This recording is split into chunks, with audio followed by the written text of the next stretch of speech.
You're listening to Power Talk, Berkeley Electric Cooperative's official broadcast about the cooperative, our communities, and ways to use energy wisely. And now, let's join our hosts for today's episode. Good morning and welcome to Power Talk. I'm Micah Ponce, the Communications and Media Specialist here at Berkeley Electric Cooperative, joined as always by Libby Roig, the Director of Marketing and Communications. Good morning, Micah. Good morning. Well, folks, we've got a special guest here. Never been here before, so very happy to have him. Mr. Kevin Sheilley, the President and CEO of the Charleston Metro Chamber. Good morning. Good morning and welcome, sir. Thank you. It's good to be with you all today. Well, one of the things that we do when we have new folks in the studio is we have to present them with a ceremonial mug. Oh, excellent. Thank you. Yeah, the only way you get that is by being on the show. So I don't know how much of a hot commodity is, but I mean, it's some sort of commodity. We like to think you'd be the envy of your friends. Absolutely. Yeah, absolutely. It's a nice sized mug, you know. You know, I'm kind of a big guy, so it's a good size. I like that. I like the big handle. So. Yeah. Well, and then the other part that we do when we have somebody new in studio is we ask you to tell us a little bit yourself, let the listeners know your professional and personal background and how you ended up with us here today. Well, thank you. I appreciate that. And again, it's great to be with you all. As you mentioned, I lead the Charleston Metro Chamber. It's a position I've been in for just 8 months, 9 months, but I've been doing chamber economic development work for 30 years. I started off, I grew up in Kentucky, in Louisville. You may hear a little of that Kentucky accent through there. Went to college in Tennessee. When I graduated, I went to work for a campaign, gubernatorial campaign, and that was going to be my path forward. My candidate, of course, in my mind was going to win. Mm-hmm. I was going to have a position in administration, and that's what I was going to do.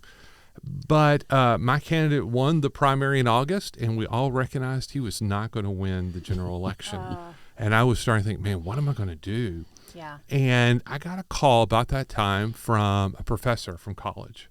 He said, hey, the chamber here, and that was in Jackson, Tennessee, they're looking for a communications director. Would you have any interest? It's like, does it pay money? Yes, I have interest.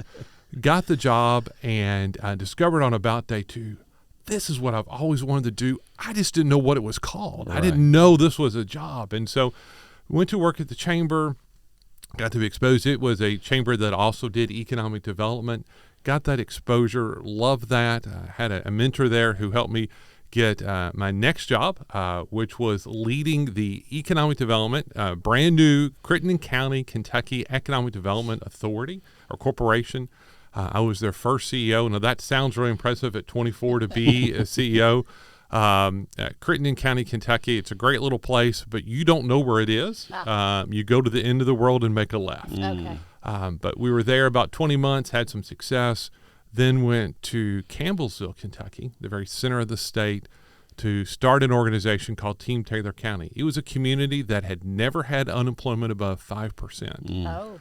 Lost its 2 largest employers in the span of about 18 months and had 28.5% unemployment. Oh, my goodness. I thought, well, I can't mess this up. I mean, it can only go up. Right. Had an incredible run there, replaced all the jobs that were lost, plus, and for me, it was really key. That's where we began to merge economic development, chamber, Main Street program, community pride, small business development, tourism, all these entities into one, working as one entity.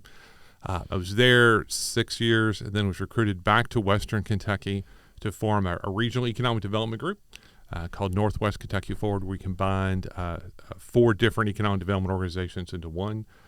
Had a lot of success there. And then I spent the last 12 years before I came here in Ocala, Florida. And that's in the very center of Florida. Helped them. They just merged their chamber and economic development. It was a community really going through a difficult time. And they're like, okay, now what do we do? Yeah. And so I was brought in, and we just had a terrific 12 years there in economic development, entrepreneurship, workforce advocacy, and we're having a great time, and then had the opportunity to come here. So my wife and I moved here. I think it's important for me to say, we are Berkeley Electric members. Yes. Excited about that. We live in Berkeley County and in Goose Creek. And our kids, we have 3 kids. They are all grown. One is still on the payroll. She's a senior in college, but they are not here with us. So it's kind of learning a new community without our kids. And which is both fun and a little challenging, but it's been a really exciting period. Well, make sure you follow my friends with the Goose Creek Rec page on Facebook, because they have so many fun things going on since you're in the Carnes neighborhood. Yes.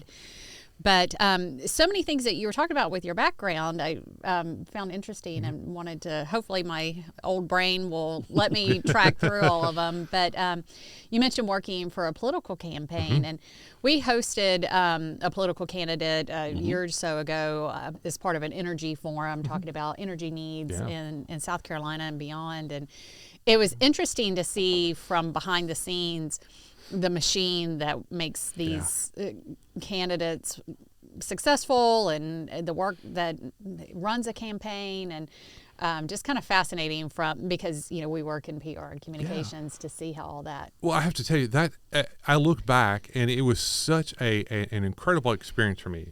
As a 22-year-old, green. Just I thought everyone's going to do the right thing, and here's all this stuff, but. You watch TV, and man, people working on campaigns live this great life. That is television. That is not. I had to wait tables at night and shared a little 1-bedroom apartment with another guy and all that good stuff. But man, I learned so much, and my job was to help coordinate volunteers across the state of Tennessee. So I participated in every fish fry and parade and pageant and festival. We were there organizing. But if you think about what I do in a chamber and what I do in the community, man, those are really comparable skills. And so it was a great experience. Do I want to do it again? No. Yeah, no, it's not a job that I would want, but I was fascinated to watch from a distance with no responsibility. That's there. A great thing for young people. Young people, that's a really good place for young people. And you see, even when they do make it, when their person makes it to D.C., it is a lot of young people. So a friend of mine works for NOAA in D.C., and she's always, they're all 24, 25, but you burn really hot, and you may stick with it, but oftentimes transition out. It's great learning experience.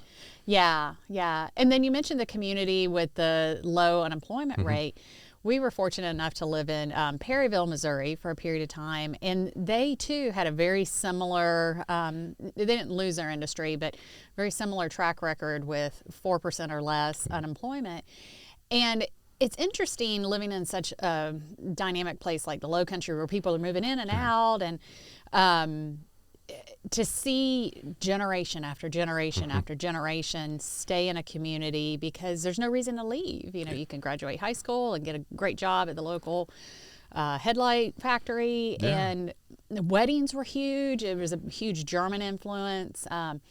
They have 500 people at a wedding. I'm like, I don't know 500 people. But I think, and again, having grown up in Kentucky, worked in Kentucky and Tennessee, and then having been in Florida and South Carolina, all southeastern states, but really different because that's in Kentucky, right? I mean, you identify not what city you live in, but what county. Sure.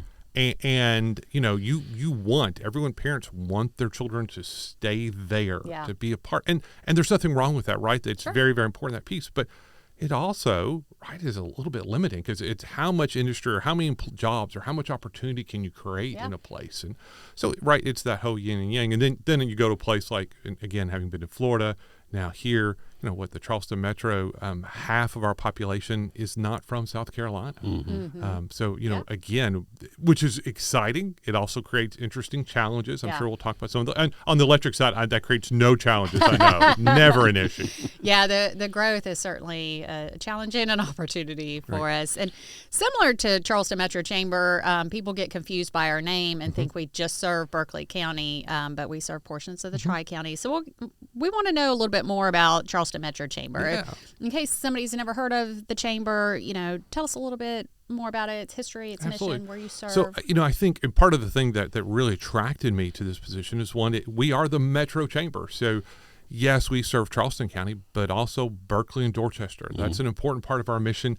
And we've been a multi-county chamber for decades. I was looking at, someone sent me an article the other day from the late 80s, and even then.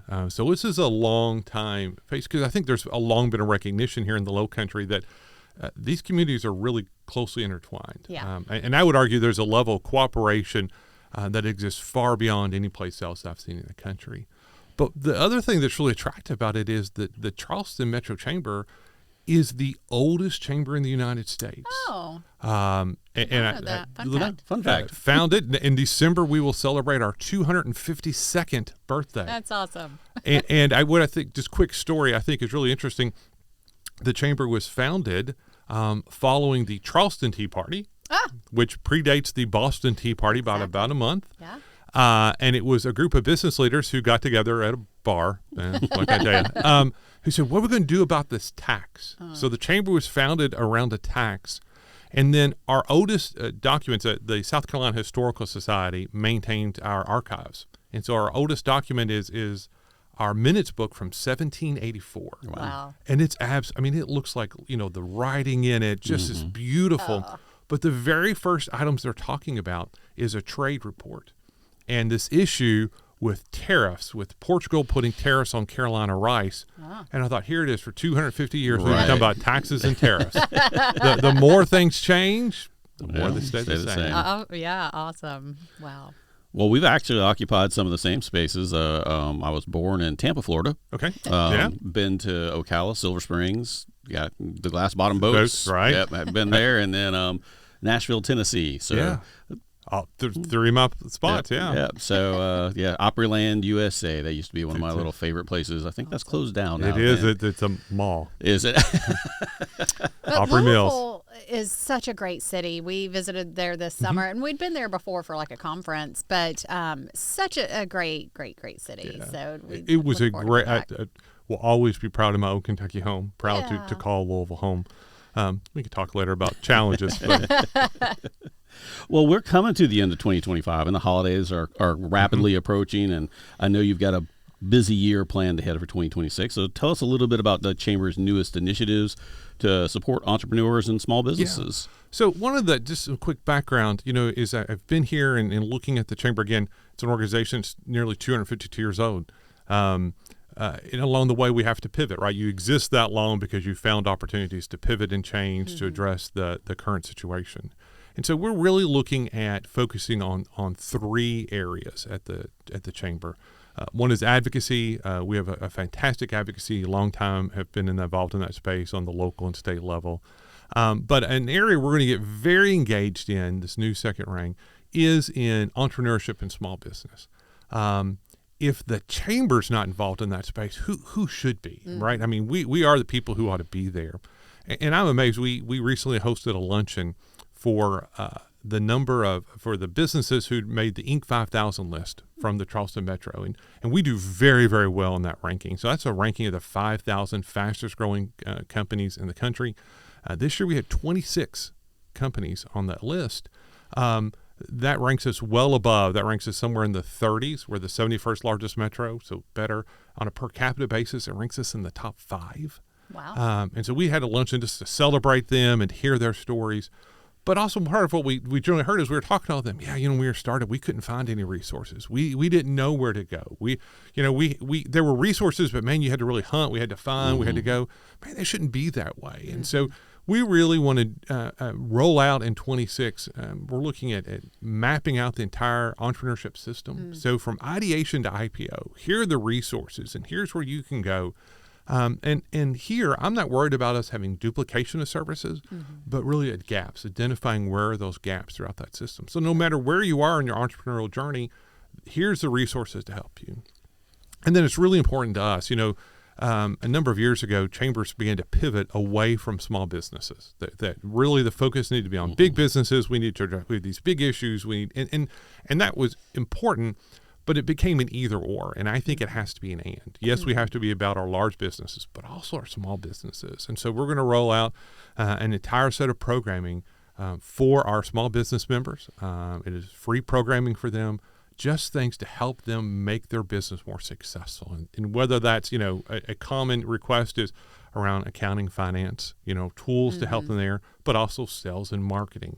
How to network. That's one of the things that people talk about, Chamber is about networking. Yes, networking is an incredibly important skill. It will help you grow your business, but you have to know how to do it. Yeah. it is a skill and it can be taught. So how do we help teach people how to network? We have an entire series around AI in small business we'll be rolling out in the new year. I think it's a 10-part. Wow. Some general, but some also very specific. If I have a retail business, this is going to be a session for you. If I have they're very excited. They're going to do one on automotive. So if I have a service shop or a repair shop, I can learn how AI can help me. So again, how do we help them access the tools to help their businesses be successful? And you're preaching to the choir on this side of the table, because my wife and her mother own a small business here in town. My daughter has started her own independent business. So, I mean, and honestly, if you really think about it, you talk about the small towns that we live in and everything else like that, and it's the small businesses, the entrepreneurs that give you the character of the town. Absolutely. They're the glue that sort of holds the town together. I mean, because you can go from Goose Creek to Charleston to Somerville to wherever, and you can find a lot of the same chain stores. Yeah, but what makes a community unique is the local businesses that are a part of it. Absolutely. And, one of the things that I think is key for us is we want to make sure that we're coming to where they are. I've been doing this for 30 years. The challenge 30 years ago was everyone had to come to the chamber building because we didn't have any other way to do that. And we're going to use some, we'll do Facebook Live or we'll do Teams or some of those things. I think we all know it's not quite the same. Yeah. We're really committed to building out, making sure that we're regularly bringing this, in particular, entrepreneurship and small business programming, into Berkeley County and into Dorchester County and coming and doing it on site to provide that information, because that's key. We want to be connected to the business, connected to the people, and we only do that when we have that interaction. Well, Kevin, you're always welcome to, if you want to host one of those sessions or several of those sessions at any of our facilities. Excellent. Thank you. We can look at it after the show today. Some training rooms that can hold several hundred people here. And then in Goose Creek, we have a standalone community room that can hold 75 or Excellent. so. No, I appreciate that So, very we'd much. be happy to host you guys. Thank you. Yeah. Very much. Well, you can't drive around the low country without... Can't drive around the low country here. Yeah, you're right. Let's stop. Stops, yes. Without noticing the exponential growth. We were talking before the show that, as a kid coming from Walshboro into the Charleston area, used to just be trees. Now we have Nexton and Carnes, and those have just really merged. It really is very little gap anymore. It's just growing so fast. A couple of months ago, we had our vice president of engineering on the show, and he said in the 20 years he's been with the co-op, the peak load, so that's our high water mark of usage on the system, has tripled in the 20 years he's been here. So why do we have some facts and figures behind why it's important to support those local small businesses and get entrepreneurs involved? Absolutely. Well, and I think Mike has already talked about it, right? I mean, that's what part of makes our communities unique. I mean, listen, there is a role, and I'm for the big businesses, for the box, for the chains, right? They have an important part, but also the small businesses, right? That's what I want us to be a place that you never have to leave our region to get the goods and services that you need. That's when we're successful. If I'm like, oh, I really need this, but I'll have to drive to Charlotte to do that, or I've got to go to Atlanta, well, then we're not being as successful as we can. I want people to be able to stay in the Charleston Metro to find that access. Now, right, we've got a whole transportation issues that we're working through. The chamber plays a role there too about how do we do that, but it's here. Yeah. And, I think in particular, as we think about our communities, how our local governments are funded to make sure that we have the police and fire, the transportation that we need, man, we've got to have business. In South Carolina, that's driven by businesses. And that's really key that we continue to see that growth. And it's interesting, right? I'd love to talk to people. Again, having been in Florida, a place where a lot of people's moved in the last several years, here where a lot of people have moved. Sometimes we want to think, well, I'm here now. Let's pull up the gates. No one else come. Well, let's stop. No more growth. No. We regularly say we're full. Yeah. But, having grown up, you talked about Perryville, Missouri, and having lived in Kentucky, no one's moving to those places. And it's creating real challenges because you can't attract the jobs. You can't attract the opportunities. And at some point, then you lose your young people. I will take the challenges of growth every day of the week over the challenges of decline, because those are your only two options. You're Right. growing or you're dying. Yeah. So, Well, and I've mentioned this on other shows, where we moved to after Perryville, Missouri, a little town in Illinois. When we went to go sell our house to move back to South Carolina, the house had depreciated in value, yeah. which is shocking. You know, the house we bought in 2020 is now worth 45% more than Right. what we paid for. But yeah, I mean, there are areas throughout the country that they're not growing, they're dying. Right. And people are, I think the people who are coming here are coming because they're coming generally from places that are struggling. And so part of what I think is so key is that we're a place that's thriving. We need to make sure we continue to be a place that thrives, that creates opportunities for people, that is bringing, I look at what's happening on the economic landscape here. Our Economic Outlook conference just happened, and when I look at the local forecast about what our economists came up with, man, we are completely different than what's happening elsewhere in the nation, where the rest of the nation is seeing some decline, is slowing anyways. I mean, we're accelerating. And I look at some of the jobs, some of the announcements that are coming, and the wages with those jobs. That's opportunity for people. Oh, So I think part of what we have to accept is there are going to be people who keep coming. Yeah. People are going to be here. We're going to have to build houses for them. The closer we can build the houses, the less they're on the road. Just saying. Well, and that is a concerted focus for the city of Goose Creek, to have everything you need in Goose Creek to live, work, play. Absolutely. And, they've recently brought on an economic development director, and, helping support these small businesses that are in your community, that you don't have to drive 30 minutes up the road. Absolutely. You can just drive 3 minutes up the road and get what you need, or supporting these entrepreneurs who have ideas and, keep you off the roads and keep your commute short. And Well, I mean, I think if we, again, look how well we did on this Inc. 5000 list. If you look at what's happening here, we've got incredible entrepreneurs in this community. This is a very entrepreneurial place. Yeah. What happens if we support that? So yes, it's about the local small business, but it also could be that local small business that becomes a big business that creates real opportunity for a lot of people. Nothing says it has to happen in the peninsula in Charleston. It can happen in Moncks Corner. It can happen in Somerville. It can happen in Ladson. I mean, this is a place where we really can encourage and grow amazing businesses. definitely.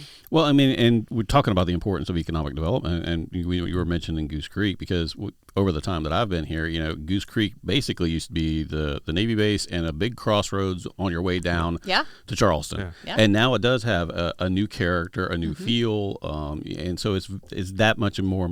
That's the importance of having an identity and that community growth and keeping and the vision of your leadership. Exactly, too. right. They have very progressive. It's always council and mayor. about leadership. Oh yeah. Yeah. Always about leadership. Well, I mean, we've talked about all the people that are coming into the area, and I'm sure this has some impact on the workforce. So how is the chamber helping bridge the employer needs and education and providers and all that kind of good stuff to mesh everything together? Thank you so much, because that gets to that third leg I hadn't gotten to. I think at the chamber that is really key role for us as workforce, and we're not doing the training, right? But what we have is unique ability to bring our education providers, our colleges, our schools, our technical college, and our businesses together to make sure that we're producing the workforce that's needed for today and for the future. I think one of the amazing challenges we have, right, is we have all these people moving in here, and we have a lot of young people moving here, younger people moving. But there is a mismatch between the skills that they have and the skills that are needed. We can upskill people. That is something that can be done. We're really working very closely. We have run a healthcare collaborative where we got our hospital systems together. And part of it, too, is, right, they all need the same things, and they all call it something different. So let's get some same language, guys. Let's make this a little easier for everybody and do the training. We're getting ready. We're going to roll out in the new year. Very excited to do the same thing in manufacturing, and it is huge. And so we're very excited how we do that. But that's also about ways that we help businesses, take care. We run some incredible leadership programs. I was so impressed when I got to Charleston. We have our Leadership Charleston program, which has long been a bedrock, but we run 4 additional programs. So for everyone from that first employee, first job, how are they learning through our Insightful Leadership program all the way through? We have a new CEO leadership program rolling out next year. to invest in employees, invest in people. We have our Thrive Network. We have our Charleston Young Professionals. So how do we create opportunities to connect people and also help them grow professionally? Yeah. Answering the need for workforce is something Berkeley Electric's so familiar with. We need linemen to maintain and repair the lines. And we have, about 100, so about a third of our employees 90-ish, somewhere in that neighborhood. So years ago, the leadership of the co-op had the vision to do this. So we partnered with Trident Tech for the electrical line worker program. It's offered every spring and fall. And we have several employees who are instructors in the program. We offer a couple of internships each semester where the guys go to class and do what they need to do. And then on Friday, work with our crews. So they're getting to know us. We're getting to know them. But, it's a 14-week program. And Berkeley Electric needs linemen, but so does C.G. Cooper, so does Dominion, so does Sumter Utilities. There's a huge need for it, but it is a very special type of person who can do line work. I am not one of those. And for how our system is spread out, we serve more than just Berkeley County. It's portions of the Tri-County. Our guys need to live within proximity of the district that they're assigned to. We have 4 districts.